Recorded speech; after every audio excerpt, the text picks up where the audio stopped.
forgotten war in Yemen is creating a forgotten famine. Why are British weapons and experts still being used in this hidden tragedy?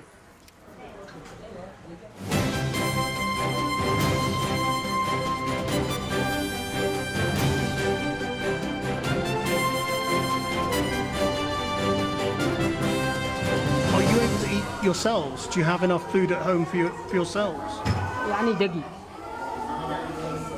دقيق ورز. Good evening. There's a humanitarian disaster in Yemen that's been created by the civil war there and kept from the outside world. It isn't about those 6,500 killed by the fighting since last year, but the devastating impact on civilian life, which has left people starving. I've just returned from a week in the rebel-held parts of Yemen for Channel 4's Unreported World, and what we saw was truly shocking.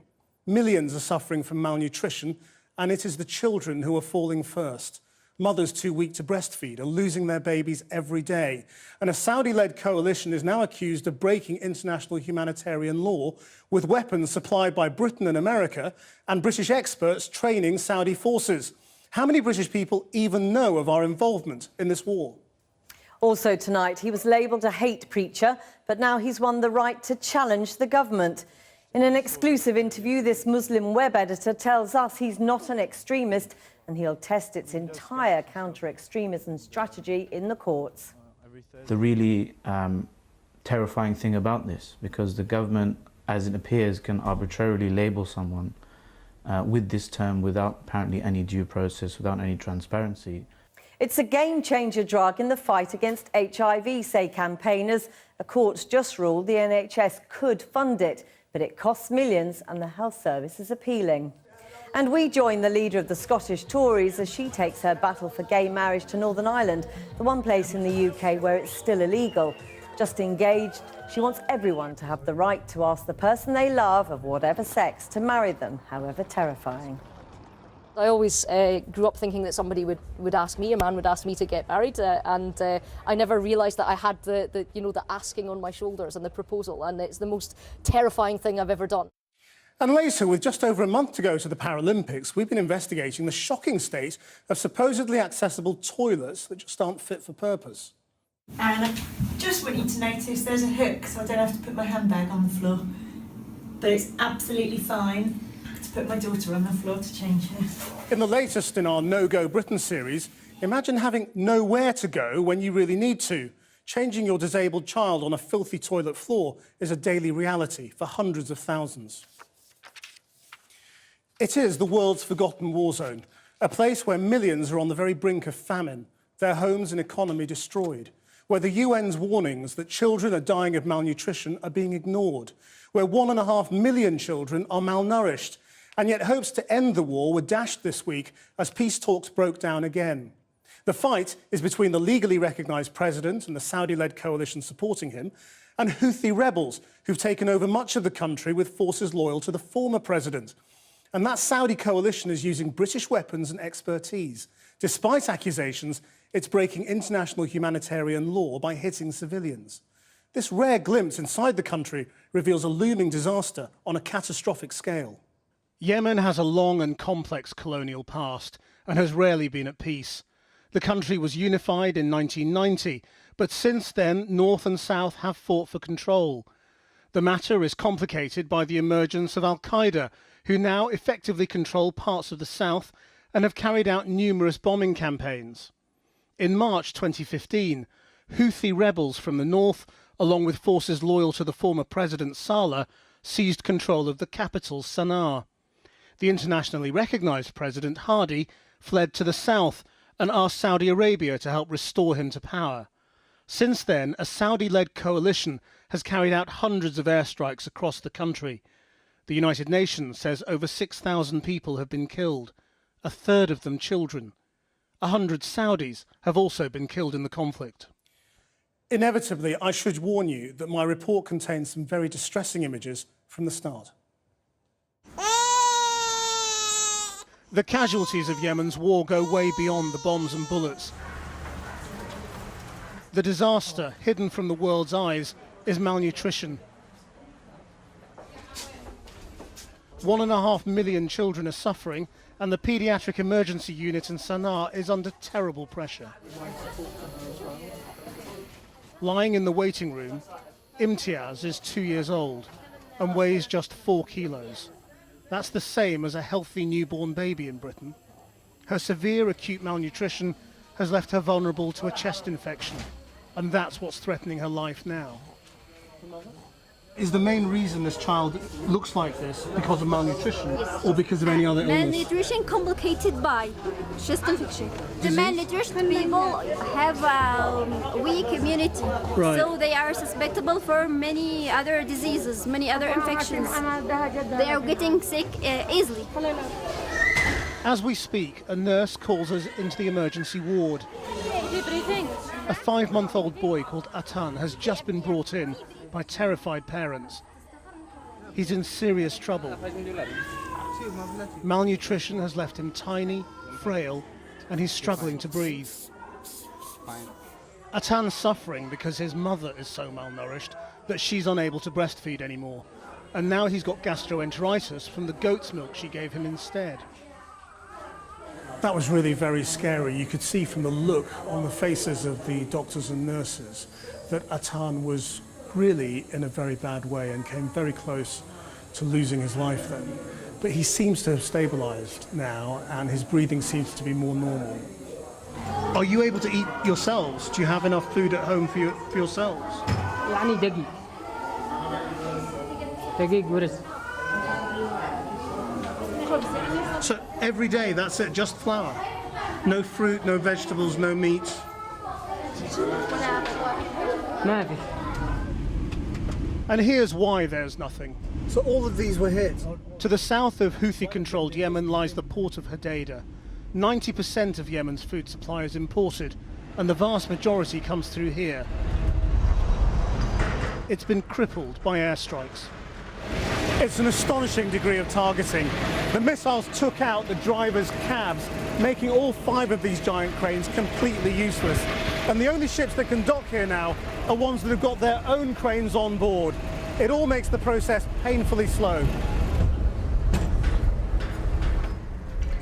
Food warehouses have been targeted at the port too. And nearby, one of Yemen's biggest companies has had its dairy and cooking oil factories surgically taken out. It's these kinds of deeply controversial targets that have led to Saudi Arabia being accused of breaking international humanitarian law. Only food, dairy, business, and you see yourself, no sign of military or anything. So while food prices inevitably rise, incomes have plummeted. There's little work, and the UN says 2.8 million people have been driven from their homes by the bombing.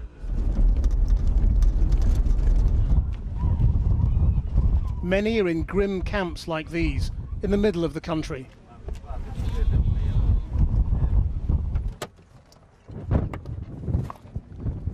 Well, we've arrived in the middle of a sandstorm, as you can see, and we've driven in about half a mile, and everywhere is like this. It's just a little tented city.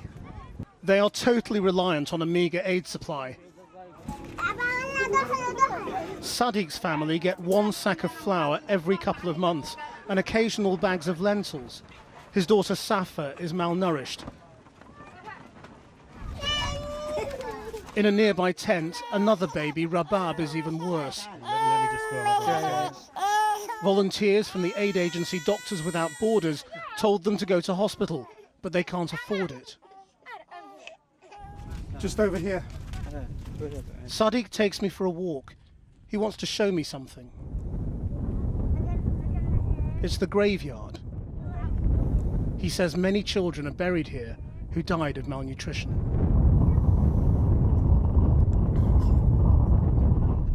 بالألم وبالوجع وبالهني إلا بقى أخاف عليهم أكثر أخاف عليهم. How is she doing? On my return to Sana'a, I went back to the hospital. Imtiaz was looking much better, but there had been a tragic development. Atan, the little baby who we met at the beginning of the week, who was so ill but who seemed to be getting better, died 2 days ago. And his parents buried him very early in the morning yesterday. This malnutrition crisis is wholly man-made, and British bombs, jets and experts are being used to help make it. Yemen has long been a forgotten war. It doesn't have to be a forgotten famine. And my full report from Yemen for Unreported World will be shown here on Channel 4 in September. Well, earlier tonight, the Saudi Arabian embassy to the UK sent us this statement. While the Kingdom of Saudi Arabia deeply regrets any civilian deaths during the conflict, it categorically states that the Arab coalition does not deliberately target civilians nor humanitarian supplies.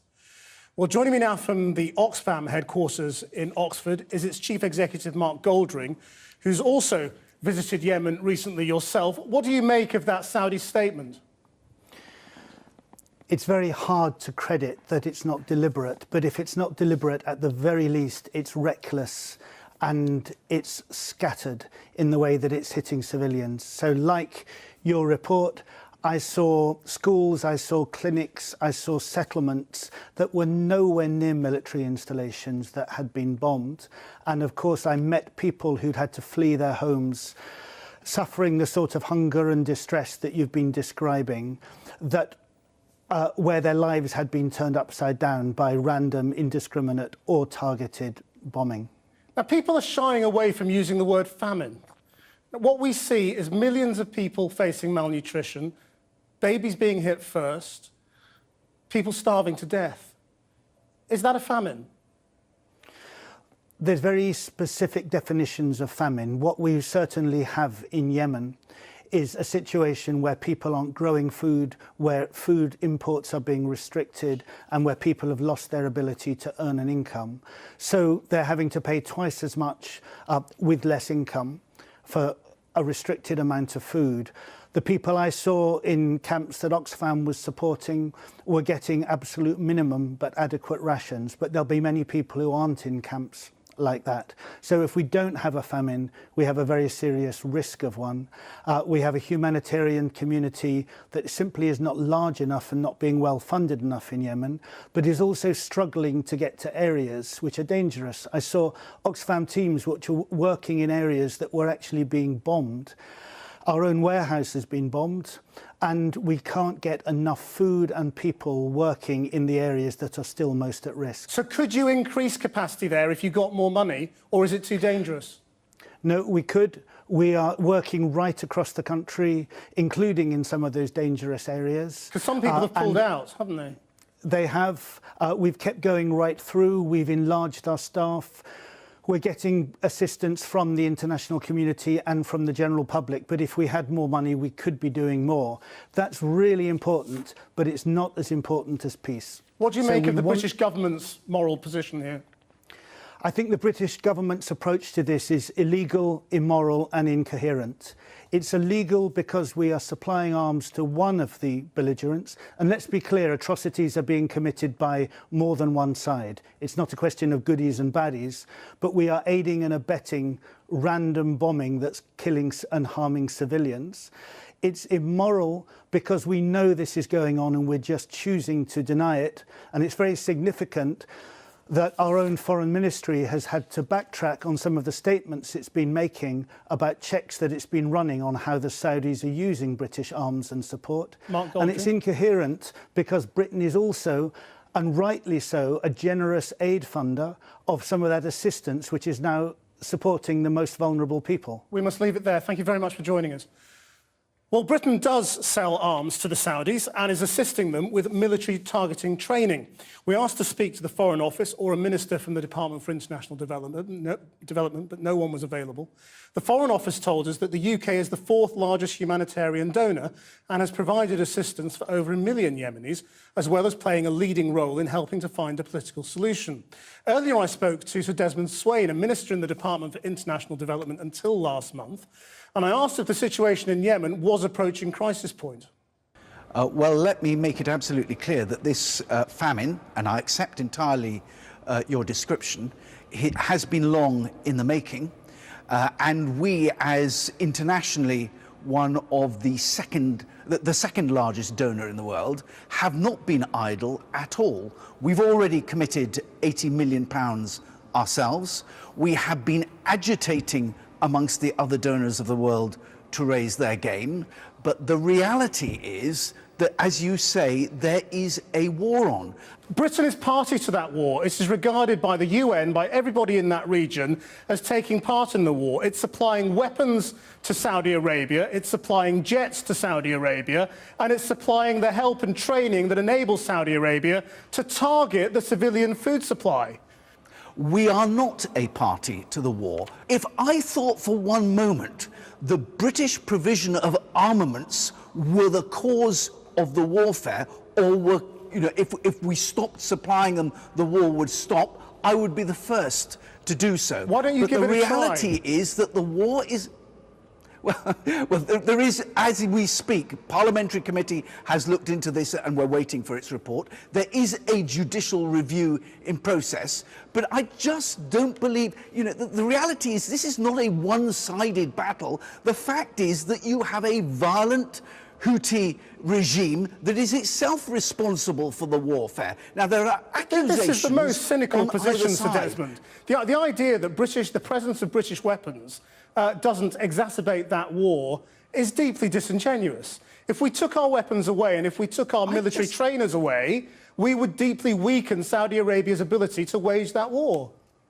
We have been providing military trainers in order to support proper, legitimate targeting and to enable the Saudis to examine after-action reviews then it's not to working. ensure that they're... I can tell you it's not working, because I've seen food factories bombed and ports bombed and civilian homes bombed. If we're training them, either our trainers aren't very good or they're not very good learners. The reality is that there are accusations on either side, and I've no doubt that there's been breaches of humanitarian law on either side. What you've just said in accepting that there are breaches of international humanitarian law on both sides is precisely what the British government will now not admit. I mean, you're admitting it now that you're out of government, but the Foreign Office has gone to great pains to deny this, even though it's had to change its story in the last couple of weeks and admit that it had previously misled Parliament. I said I suspect that there are breaches on either side. I'm not in any way making an excuse, but I just don't believe this simplistic view of the world that somehow it's all Saudi Arabia's fault, and if we turned off the tap to Saudi Arabia, the war would stop. It won't. The war is a consequence of the bloody coup that took place when the Houthis overthrew the legitimate government of Yemen, backed by Iran. That's the problem. Now, I accept entirely that Yemen must be one of the worst places to be in the world at the moment, but the notion that somehow you can just blame Saudi Arabia and say that if we took effective action against Saudi Arabia, the war would stop, I think that's for the birds. Well, no one's saying that. That's a straw man argument you keep putting up. What I'm putting to you is that if you take away some of the weapons... That's the argument you put to me a moment ago. No, the argument I put to you is that if you take away some... It's the argument you put to me a moment ago. Well, no, it's not. What I put to you a moment ago was that if you take away some of the weapons, you make it harder for one side to wage a war against the other. Well, the reality is that the armaments that we're currently providing to the Saudi regime are highly specific precision weapons. Were we to take those away, you would have a situation where less precision, more collateral damage would take place. I think you would actually make things perhaps worse than they are at the moment. I mean, Sir Desmond, isn't the truth here that this is a very cynical position by the British government, that we're saying that security cooperation and British jobs in companies like British Aerospace are more important to us than 1.5 million children who are starving to death? No, because we are doing everything, we are bending every effort to relieve the 1.5 million children that are starving to death. And if I believe that somehow you're right, that if we withdrew weapons supply from the Saudis, that somehow those children would be alleviated, I just don't accept that. It's not a cynical position. You just have to accept that actually there is a different point of view here. Sir Desmond Swayne, the former DFID minister, talking to me earlier, and this issue has just been discussed in the UN Security Council. And Ban Ki-moon, the Secretary General, has said, I still have very strong concerns about the protection of Yemeni children. They must always come first. And he's been critical of Saudi Arabian pressure to remove it from lists, blacklists, about regimes and governments that endanger children. Jackie. The government's entire counter-extremism strategy is to be challenged in the courts for the first time. Muslim activist Dr. Salman Butt is taking legal action against the Home Secretary after he was named in a government press release about hate preachers, suggesting they be barred from university campuses for fear of radicalising students. The PhD graduate is also challenging the Home Office Prevent agenda, claiming it fundamentally breaches free speech and other human rights. Our senior Home Affairs correspondent Simon Israel has this exclusive story.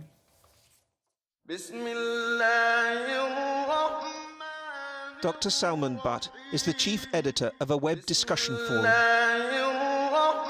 It's called Islam in the 21st Century. It gets 100,000 visitors a month. My name is Salman Butt. The Home Office claimed he used it to violate British values and so has named him as a non-violent extremist. We're going to introduce new, narrowly targeted powers to enable us to deal with these facilitators and cult leaders and to stop them peddling their hatred. When launching his extremism task force last year, David Cameron sought to bar what he termed hate preachers from college campuses. Now, of course, universities are bastions of free speech and incubators of new and challenging ideas. But sometimes they fail to see the creeping extremism on their campuses. Dr. Butt was one of 6 speakers named in a Downing Street press release that week who it was suggested should be banned. I saw a few texts on my phone saying, you know, look at this link. So I read it and I was shocked to find my name there. All the different news websites had picked up the story. One of them used my picture, so I knew it was me. When that happened, I literally didn't know why. The reasons why came months later in a Home Office parliamentary answer, when Dr. Butt was accused of having views contrary to British values, like on homosexuality.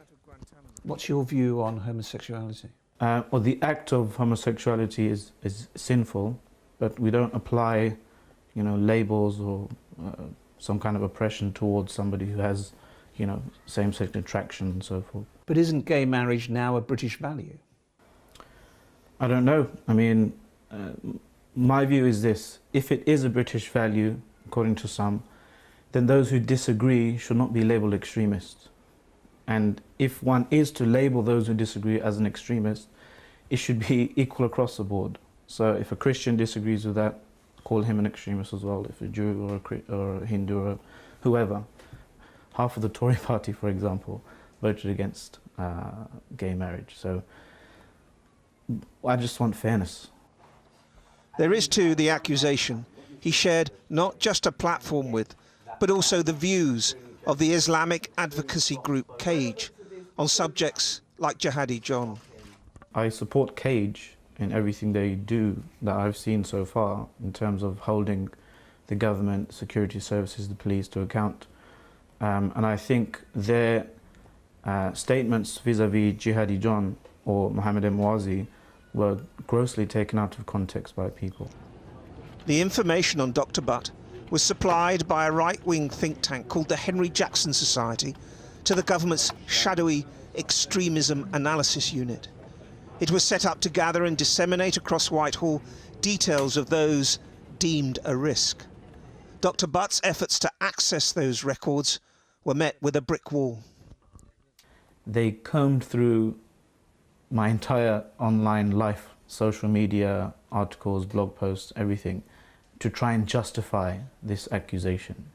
My aim for this case is to force the decisions that the government makes in private about who is labelled as an extremist to come out and see the transparency and the scrutiny of the courts. I want people who have been labelled with this smear of extremism to actually be able to tell why it is they are, you know, labelled as extremists. And there lies the core of his case. It's the first legal challenge to the government's use of the term extremism, how it's applied, where it's directed, and who it applies to, in the 5 years of the Prevent anti-radicalisation programme. Simon Israel reporting. Well, we did ask both the Home Office and the Henry Jackson Society for a response. The Home Office said it would be inappropriate to comment on ongoing legal proceedings. Owning your own home has become something of a British obsession. But research by the Resolution Foundation suggests that for many, it's never going to happen. And the problem, once limited to London and the South East, now extends well beyond. In Greater Manchester, the West Midlands and South and West Yorkshire, home ownership is at its lowest in 30 years. Our Home Affairs correspondent, Darshna Soni, reports from Sheffield. So, yeah, it's very hard. But, yeah, you do worry about him. Paula Hudson has lived here in Sheffield for 13 years, but she worries that her daughter Olivia will struggle to ever own her own home. I'd like her to be able to, you know, to have her own house, but I think she just knows that to get her own house, she's going to have to save for it. First-time buyers are increasingly relying on their parents to help them with deposits. But for Olivia, who's studying to become a nurse, that's not an option. I haven't got that money, so saving-wise, because the money that I earn, we pay out. It would be nice, obviously, to own a house knowing like it's your own house. Do you think it's getting harder then for people your age? Yeah, I think it is. She's by no means alone. Across the country, the number of people who can afford to buy their own place is falling. We're used to hearing about how hard it is to get on the property ladder in London, but it's now happening in cities across England. Here in Sheffield, home ownership is at its lowest level since the early 2000s. More and more people say they're having to rent as house prices become detached from people's earnings. So, is it now time to change our attitude towards owning a property? Here in Yorkshire and in the West Midlands and Greater Manchester, home ownership has fallen from around 70% to below 60% since 2003. In 2003, the average was just over 90,000, and now it's just over 150,000. Estate agent Bob Brown says house prices are now completely out of step with average wages, and his clients can no longer rely on easy credit and 100% mortgages. One thing is that we've got a transient workforce as well that we have to take into consideration, and the lifestyle. So people will rent first to see if they're going to keep at the job. And because they've got short-term contracts as well, that's helping things as well. But most of all, we need to build some affordable housing. It's that shortage of affordable housing that's contributing to the crisis. On the Scotia Road estate, Councillor Jane Dunn shows me around the site where the council is building 51 new family homes. They're one of the few remaining authorities still managing to build. Many blame Margaret Thatcher's controversial Right to Buy scheme introduced in 1980. The biggest problem we have with Right to Buy is the fact that the profit goes to the Treasury. Right. So the councils in Sheffield we can't reinvest it. It's really worrying because I can see this going to increase homelessness eventually. As home ownership has gone down, private renting has gone up, a shift that can impact living standards and future wealth, which may have implications for us all. Darshna Soni reporting there. Well, I'm joined now by Guardian columnist Dawn Foster and the chairman of the National Landlords Association, Carolyn Uphill, who's in Manchester. Dawn Foster, does this matter? If so, why does it matter? I think it does matter for a number of reasons. First of all, young people find that their wages are way, way, way lower than their living costs at the moment. I mean, I live in London, I don't own a home. I earn much more than the national average, but I have no chance of doing so, neither do my friends. But then when I travel around the country and meet other people and write about them, I meet people in Sheffield who are my age or older who are really, really struggling to afford to rent and therefore cannot afford to buy a home. The problem with that then is that they have no security. So people have no job security, then they have no home security. So I'm increasingly meeting a lot of people who can't even start a family, can't begin to think about getting married, let alone having children, and then we end up in a complete rental trap with... I mean, Caroline Uphill, the decline in home ownership would matter less, the Resolution Foundation suggests, if it weren't for the fact that the private rented sector, in their view, is not fit for purpose. Well, I don't agree with that at all. Obviously, there are some rogues in the sector, but they are a very small minority. The vast majority of private landlords are providing stable and good quality homes, and the vast majority of tenants are happy with those properties. There's been a year-on improvement, as evidenced by the English Housing Survey, that standards are improving in the private rented sector, and we hope those are going to continue. The Resolution Foundation says, unlike in other areas in Europe, rents are incredibly high, taking up a huge proportion of many people's earnings and their income, and that tenancies are very, very insecure in some instances. Well, we have to concentrate on the actual problem here, which is there is a chronic shortage of housing supply, which has pushed housing prices up. Rents reflect that the purchase prices of houses are very, very high, and we hear talk of no security of tenure, and yet again the English Housing Survey evidences that the average tenancy is now lasting for 4 years. So that seems to be fairly stable to me, particularly when you take into account that that's an average over a rental sector that's accommodating students who only usually stay for a year. So there are many people who stay for much longer than the 4 years. Dawn Foster, private rented sector's working very well. That's not the issue. That's not my experience, and not the experience of millions of people in the UK. Homelessness has increased massively, and a large part of that is due to private rental evictions. There are 100,000 children at the moment who are in temporary accommodation because they've been evicted from private rental properties. And you know, even if the average tenancy is 4 years, that means that a lot of people are in much shorter tenancies. I meet endless families who are in terrible accommodation with mould, etc., and their landlord will not do anything because they know that the power lies with the landlord. A lot of people I know would be very, very happy to rent if they had more rights, but they simply don't. Carolyn Uphill? Actually, only 7% of tenancies are ended by the landlord. The majority of those are for rent arrears, and the majority are ended by the social sector. Most private landlords want to keep good, reliable paying tenants. It's absolutely not the case that the landlords want short-term tenancies. They want long-term, reliable tenants. Carolyn Uphill, do you accept the issue about high rents, though? Figures from Shelter suggest that tenants are paying around half their take-home pay in rent. In London, that's up to 3/4 of their take-home pay. I mean, that is non-sustainable, isn't it?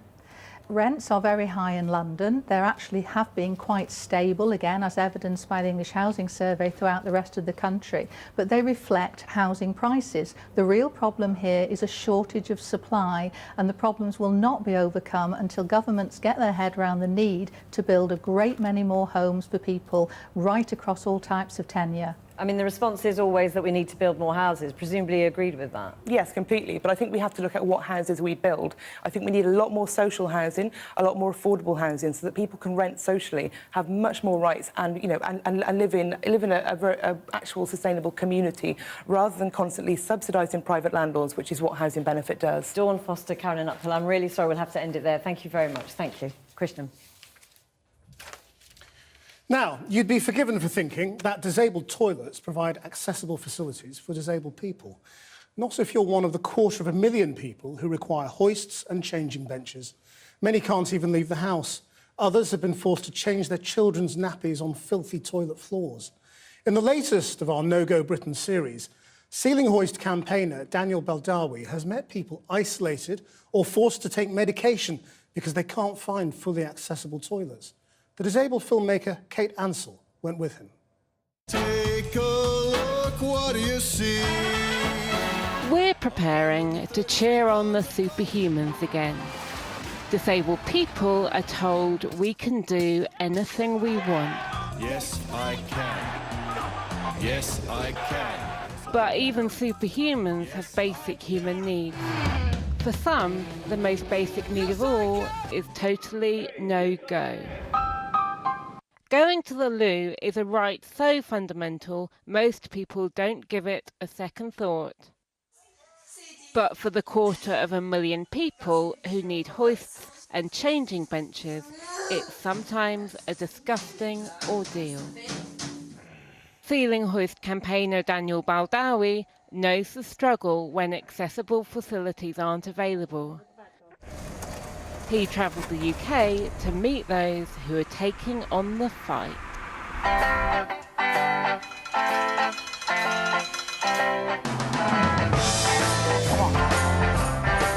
It's our sport. I mean, it's become it's becoming more and more popular in the Paralympics.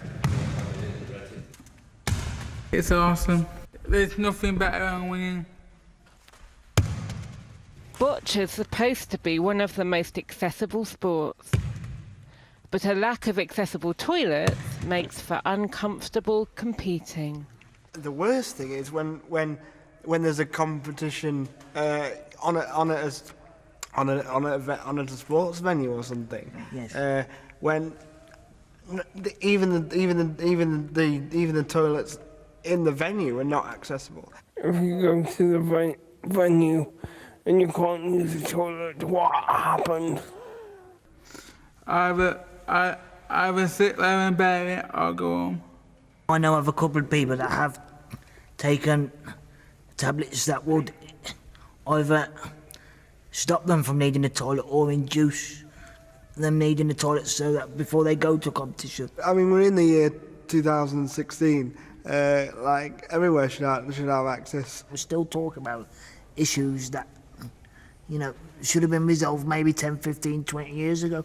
We're still talking about it. And to me, that's rather, it's quite sad that we're still talking about it. And something needs to be done. I was shocked but not surprised about the fact that they had facilities that didn't meet their needs. But they're not the only ones. In a NHS hospital is to lay a 7-year-old disabled child on the floor because there is no other facilities. For disabled children, the lack of hoists and larger changing benches also has grim consequences. And I just want you to notice there's a hook so I don't have to put my handbag on the floor. But it's absolutely fine to put my daughter on the floor to change her. No one should have to be changed on the floor because there's no disabled facilities or changing beds. In Scunthorpe, there's a family who are worried that the lack of properly accessible toilets will leave them stuck at home and isolated.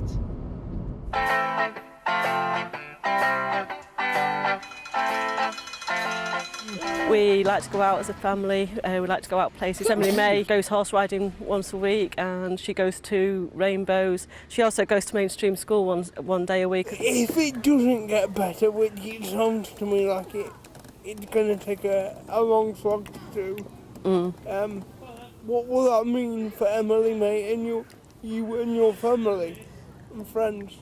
It means that we're probably not going to be able to go out as much as we would like. It's getting very, very difficult because I can just still get away with changing her on a baby change facility, but that's not going to be something that's going to be able to happen in the long term. Lorna and other campaigners have been urging local authorities, the NHS and big businesses to install truly accessible toilets. But because it's not a legal requirement, many refuse.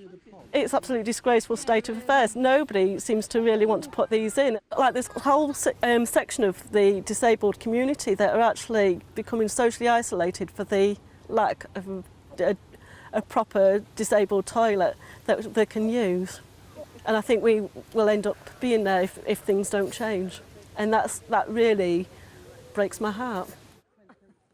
Currently, there are only around 860 public toilet facilities in the UK which meet the gold standard of provision. In Cornwall, one family's really been feeling their absence.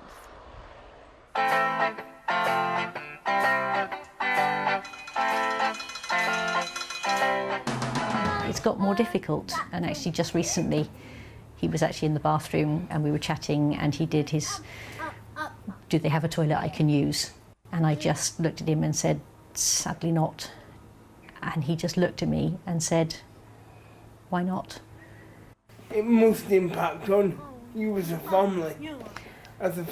It does. Group. Do you know where my mother is? And Adam's reached a point now where sometimes, if he knows that we can't stay for the whole session of something that other people, you know, if his friends are going to stay the whole day and he can't, sometimes he will choose not to go because it's just too upsetting. Rachel's been asking venues to install toilets with hoists and changing benches, but most say no. However, one place has proved it's neither hard nor expensive to do better. Even in a small space, Cornwall Services has managed to provide a toilet with a hoist and larger changing bench. How easy was it? It was really easy. It's a ridiculously cheap amount for what you actually get. It's just over £6,000, which is an absolute drop in the ocean. That's why, again, it was a no-brainer. You got many people using it.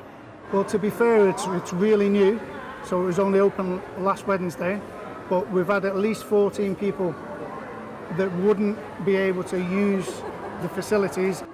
It's really opened up my eyes today to see people that are so excited about what should be a basic facility, a basic human need. Yes, I can. But as the Paralympians prepare for Rio, Yes, I can. And the disabled child deadlift champion for North Yorkshire is... disabled people across the UK are still suffering the indignities of coping with inaccessible toilet facilities. Try not to think what you're kneeling in there. And tomorrow night, from the taxis charging wheelchair users double fares to the scooter users barred from trains, we find out whether transport has got any better for disabled people. Now, NHS England is launching an appeal after a court ruled it could legally fund a new preventative treatment for HIV, which charities have called life-changing. The retroviral drug PrEP has been shown to reduce the risk of infection in people considered high risk by more than 90%. Campaigners argued the NHS in England had an ethical duty to provide it at a cost of £10 to £20 million a year. Jane Death was in court. The Blue Pill HIV charities say is a game changer, drastically cutting the risk of infection in those gay men whose sex lives put them at high risk.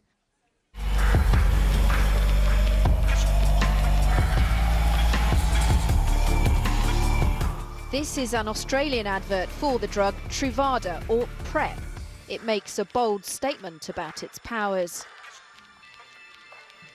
It's not available on the NHS. Today, a High Court judge said NHS England and councils had essentially been fighting over who should pay for PrEP.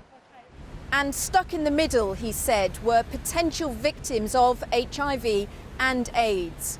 He ruled that NHS England does have the power and the duty to fund PrEP.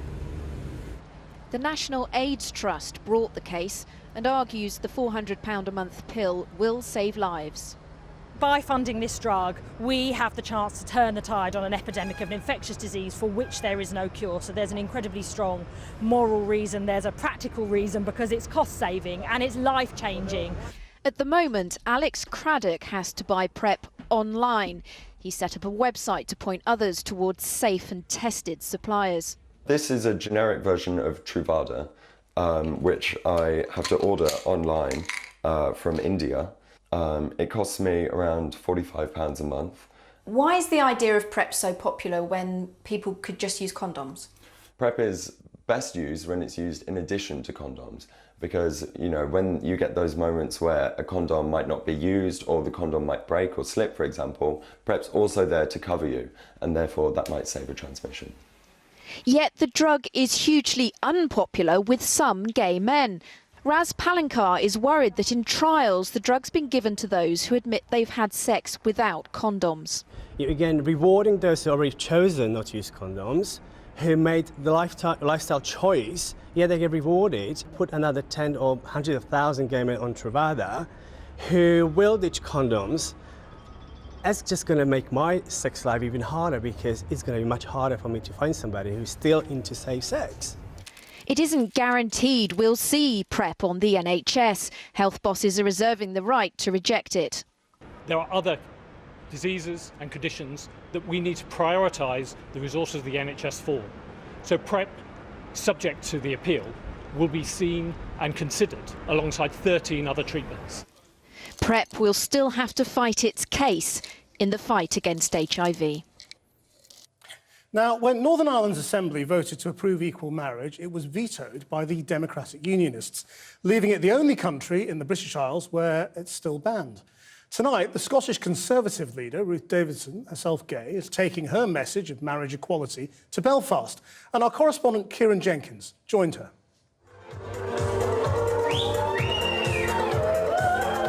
Belfast Pride is getting into its swing.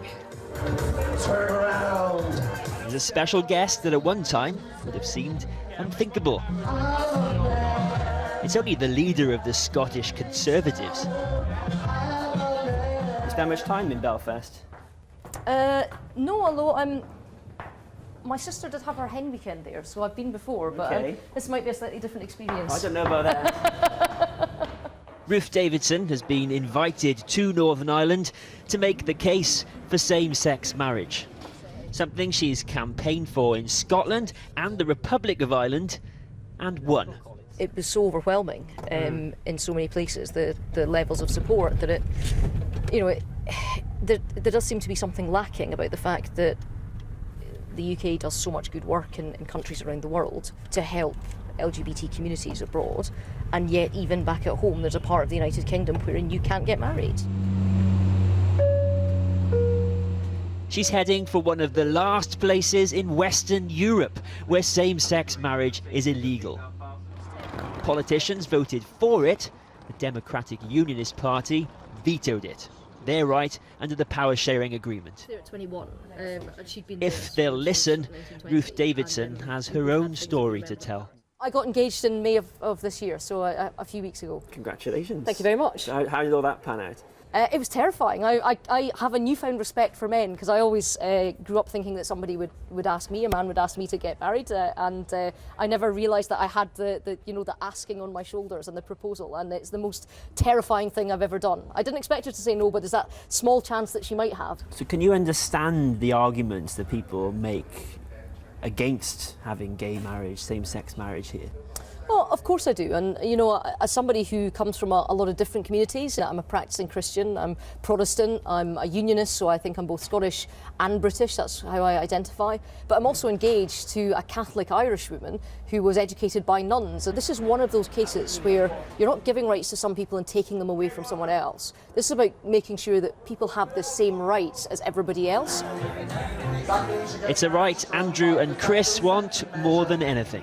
How do you put what you're feeling inside into words when there's been a vote, it's passed, and it still doesn't happen? Angry. Disillusioned. Angry, hurt, betrayed would be one of the main things. Especially when we come from the same community that this party represents. It's very frustrating. Yes, you're right. It's disheartening, it's frustrating, and it does feel like a betrayal, and like we are treated like second-class citizens. Very pleased to meet you too. Time to meet one of those leading the case against. As a Protestant and a Unionist, these two might otherwise have much in common. No one should feel a second-class citizen. I think that's very important to emphasise. But sometimes that is unfortunate. I don't mean this in a condemning way. It can be the mentality that is somehow promoted for the advantage of a cause. And that's something that we should always confront. Sure, it's not their own fault, though, that they feel that way. They feel that way because they don't have the same rights as their peers. No, but it is the society in which we live in that actually peddles and promotes a view that makes people feel that they're second-class citizens. How would that make you feel if same-sex marriage was brought in the next few years in Northern Ireland? I would feel very saddened for the future of our country, but it's consistent from Genesis right through to Revelation what God thinks. And I believe that the act of homosexuality is diametrically opposed to the mind and to the plan of God. Ruth Davidson believes equal marriage here is inevitable. Of course we value it between a man and a woman. Of course we value it. That's why we want it too. and it says you are exactly the same as your peers. You know, making sure that you have equal marriage, it wipes away that last legal barrier that says if you're LGBT, you are something other, something less, something alien to everybody else. You don't have those same rights. Ruth Davidson, the Scottish Tory leader, taking on the DUP over gay marriage. After the break, after the row over one top ad executive's comments on gender diversity in the industry, one woman whose own experience helped to fuel the equality campaign, Cindy Gallop, joins us live from New York.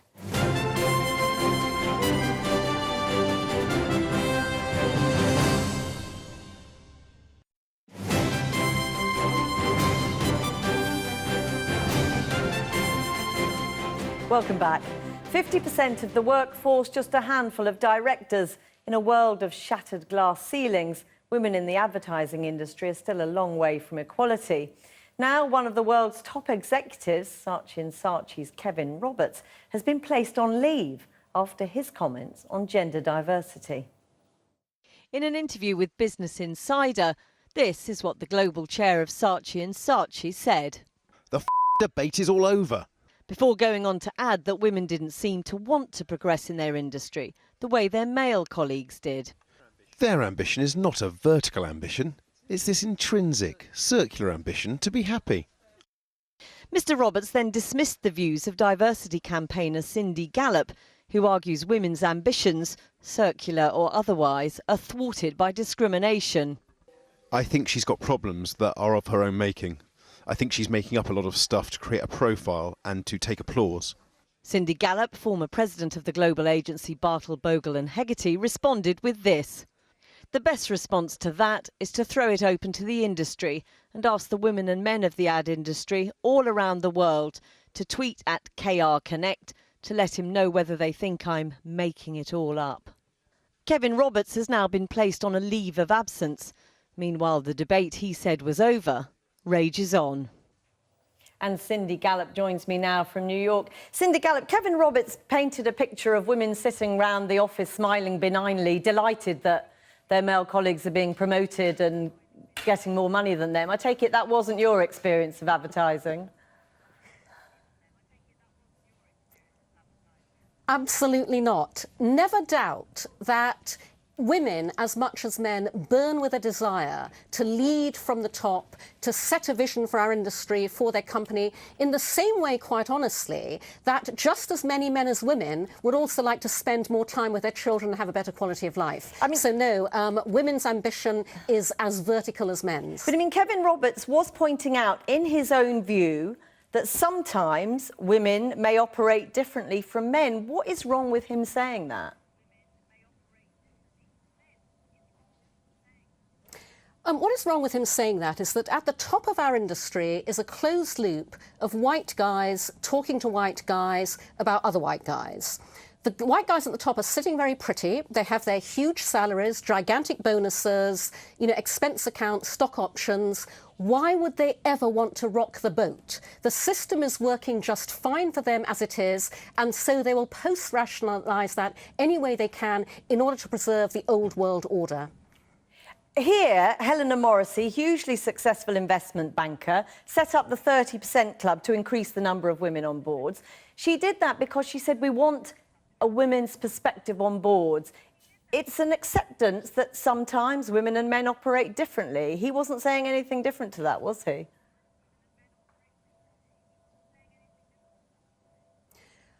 What he was not accepting was that actually to invent the advertising industry of the future, you need to move from a world where the default setting is always male in order to welcome in the enormous untapped pool that is the creativity and talent of women and people of colour. My industry has not even begun to see what its future could be when it reinvents itself equally, driven, influenced and designed by men and women and diversity, and it hasn't even begun to see how much more money it could make accordingly. You acknowledged when you ran your company in New York, as you put it, women were so appallingly bad at negotiating their salaries that you did take them on.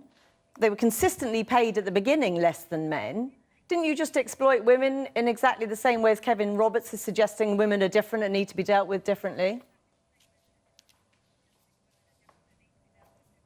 No, actually, because you've left out the second half of my statement. What I said was that women would come to me, having unfortunately done what I've been coaching them in ever since, which is not negotiated in the same way that men did. I would absolutely hire them in at the salaries we set, and then once they were in the agency and doing a really good job, I deliberately set out to equalise the salaries across all genders at every level. Cindy Gallop, I would love to have talked more. We've got to end it there. Thank you so much for joining us. Thank you. And that's it for tonight. We're back tomorrow at 7. Till then, that's Channel 4 News. Good evening. Good evening.